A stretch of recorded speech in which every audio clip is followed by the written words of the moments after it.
How are you, sir? Hello, Maulik. Pleasure to see you. Please have a seat. How are you doing today, sir? Very well. Welcome to the Prime Minister's office. Thank you, sir. This is really good. Thank you. Let me start with saying that congratulations on your great election victory. Well, thank you. Having 184 MPs is just fantastic, and you have an majority government. And I also want to say that congratulations for selecting such a good cabinet. An ex-soldier being a defense minister of this country is just fantastic. So congratulations on that. Thank you. Having said that, my first question to you is, sir, that what do you have to say about our defense minister being snubbed at the Paris Coalition meeting? What do you think about that, sir?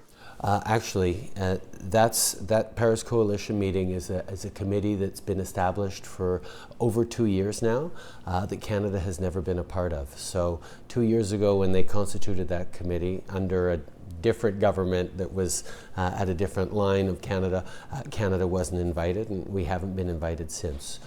But we continue to be very much engaged in other ways and engaged as strong members of the coalition. So there was no rejection or snub of Canada. So let me put this. So in the next meeting, we would see our defense minister there? No. No? No, because that's not a committee that Canada has ever sat on.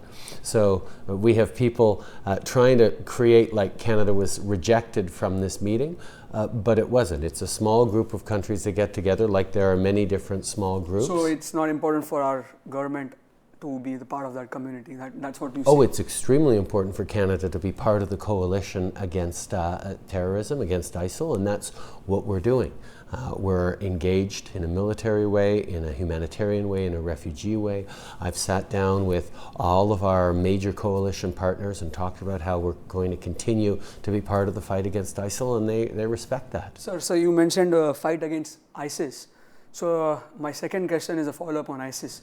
Sir, your decision to take 6 CF-18s out, we just have 6 CF-18s out from Iraq and Syria.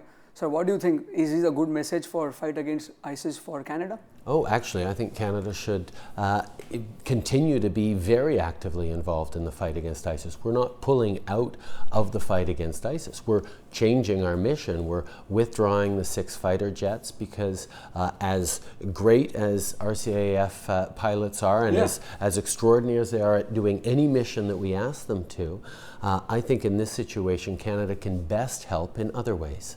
We had 10 years of experience at training local troops in Afghanistan, which we do very, very well. We have extraordinary capacities around intelligence and humanitarian support as well. These are the kinds of things that Canada can truly contribute to, and our allies are pleased that we're going to be helping in those ways. Sir, I have a follow-up question on that, sir.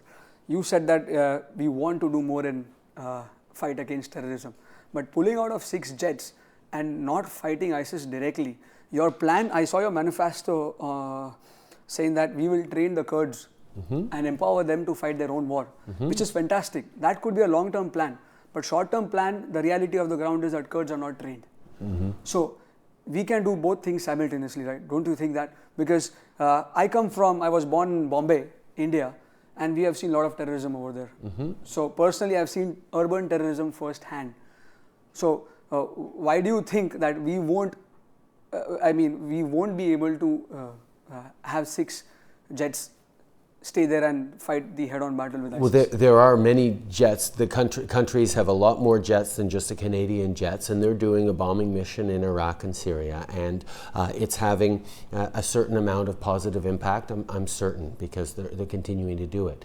But my reflection is, as part of a coalition, how can Canada best help and contribute? And one of the things that people who, like you, understand terrorism know that there is not only a military solution to terrorism.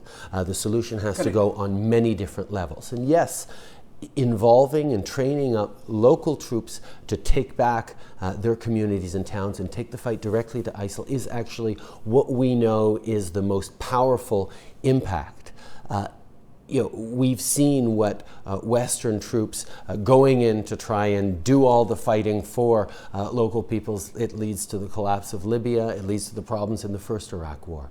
We know that there are many things we have to do, and that's what Canada is going to be a strong member in doing. But it's not just dropping bombs that is the only thing Canada can do. But after 6 Canadians dying for no reason in Burkina Faso, which the terrorist who killed had links with Al-Qaeda, which is the same like ISIS. So actually, no, it's different. Yeah, it's different, but the ideology is the same, to be exclusive, to be history-centric, and to be fundamental. The ideology is the same. So the point is, what message will be going to those families, to those soldiers who die on missions like this, that we are pulling out, or we are not doing more, or we are not taking them head on? What do you want to say to those families of the victims? But we are going to be doing more. We are going to remain an important piece of the coalition fight against ISIL. There are 60 different countries in the coalition. All of them are doing different things. Canada's looking at what we can do to best help in a way that is unique to Canada. Now, in the last election, Canadians had 3 choices. There was a party that always wanted to go to war no matter what in every situation.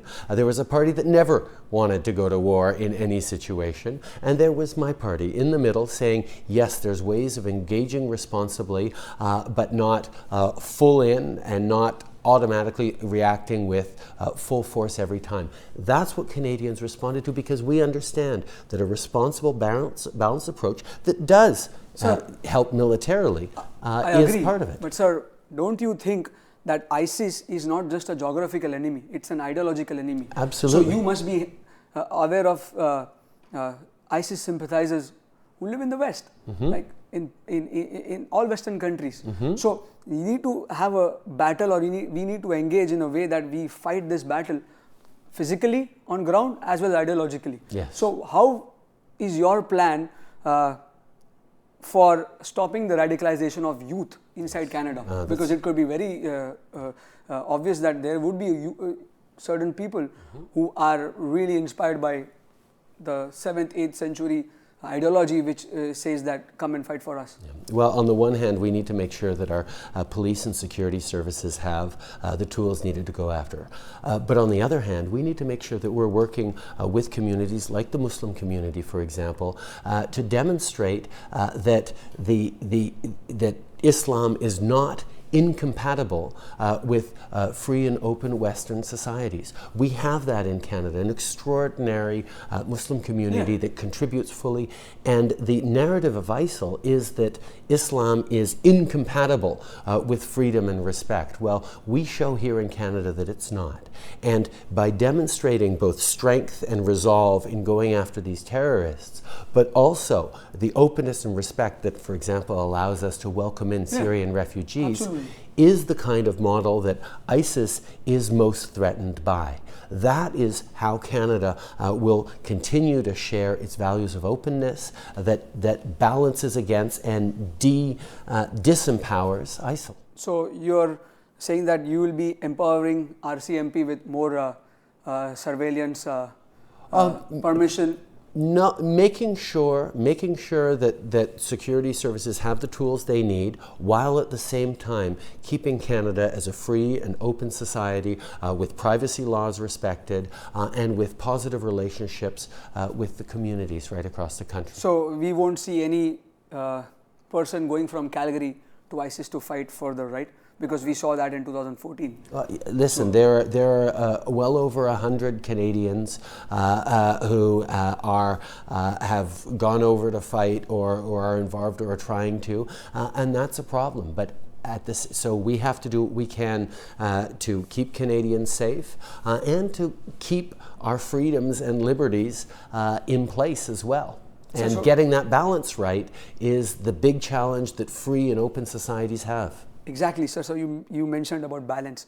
Don't you think this balance has to be maintained externally and internally? Because you have a tough job at hand. You need to secure your borders as well as secure your internal security as well. So you forgot one element. And defend the rights and freedoms that make us Canadian. I absolutely agree to it. Every person has to be defended. Every person needs to be safeguarded. Sir, you're elected to the highest office. You have access to all security.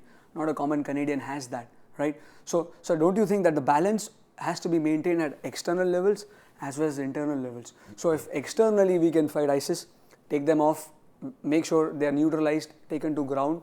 Secondly, your manifesto, which has a plan which says that we would empower the Kurds. Fantastic. We will empower the Kurds so they fight their battle like we did in Afghanistan, which is a successful model right now.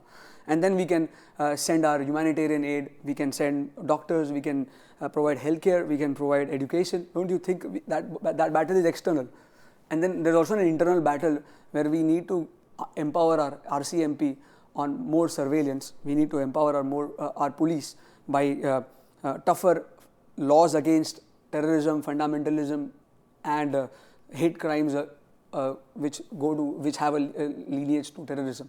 And then don't you think, sir, we need to ensure that we are talking to community leaders which are responsible or in their communities, so people don't get off track to ISIS? Well, I think the most important ally we have in the fight against radicalization are teachers and mentors and community leaders and family members. And we've seen some of the terror plots that have been uncovered in Canada have been uncovered not just with police work, but with family members and even religious leaders who've stepped up to highlight problems. How we build together a strong and diverse community that respects each other and communicates with each other and trusts each other is as important as making sure that police and security services have the tools necessary.